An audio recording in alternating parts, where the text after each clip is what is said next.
কে বলছেন? আব্দুল্লাহ ইবনে মাসউদ। তো উনি বলছেন তিনি আল্লাহর নবী আবু বকরকে সাথে নিয়ে কোথাও যাচ্ছিলেন। তো আমি যখন বকরি চড়াচ্ছিলাম আমার কাছে আসলেন, এসে বললেন, হে ইবনে মাসউদ, দুধ আছে কি? তুমি যে বকরি চড়াচ্ছ, ছাগল চড়াচ্ছ, একটু দুধের পিপাসা মনে হলো, বুকটা শুকিয়ে গিয়েছে, যদি দুধ থাকে একটু দুধ দেবে, আমি দুধ পান করব। তখন আব্দুল্লাহ ইবনে মাসউদ বললেন যে আছে, কিন্তু আমি তো আমানতদার মাত্র, আমি তো এই বকরির মালিক না, আমি ছাগলের পাল, আমি দেখাশোনা করি, আমি রাখাল, কিন্তু এর মালিক তো একজন আছে।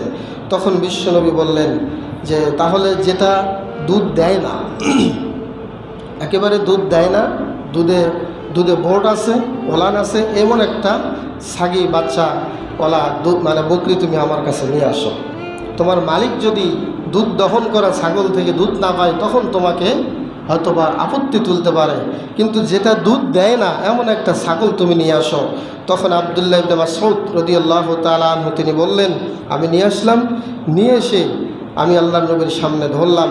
বিশ্বনবী ওই ছাগলের ওই বকরির বাটে দুধের ওলানে একটু হাত দিয়ে শুয়ে দিলেন। যখনই শুয়ে দিলেন তখন সাথে সাথে আব্দুল্লাহ ইবনে মাসউদ বলছেন তার দুইটা বোর্ড দিয়ে ঝরঝর ঝরঝর করে দুধ বের হওয়া শুরু হয়ে গেল। সুবহানাল্লাহ, বিশ্বনবীর মুজিজা। যখন এটা বের হলো, ফলে তিনি বলছেন তিনিও খাইলেন, সাথে আবু বকর ছিলেন, তিনিও পেট ভরে খাইলেন। অতঃপর এই অবস্থায় দুধ পড়তেই থাকলো। বিশ্বনবী দেখতেছেন দুধ তো বন্ধ হচ্ছে না, এরপর আবার বোটে হাত দিলেন, দুধ আল্লাহর হস্তে বন্ধ হয়ে গেল। সুবহানাল্লাহ। দেখেন বিশ্বনবী নবী মুহাম্মদ রাসূলুল্লাহ সাল্লাল্লাহু আলাইহি ওয়াসাল্লামের মুজিজা।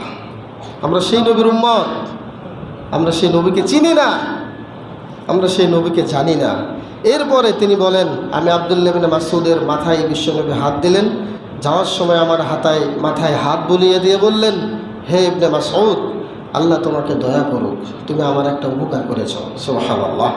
সম্মানিত উপস্থিতি, এই যে মুজিজা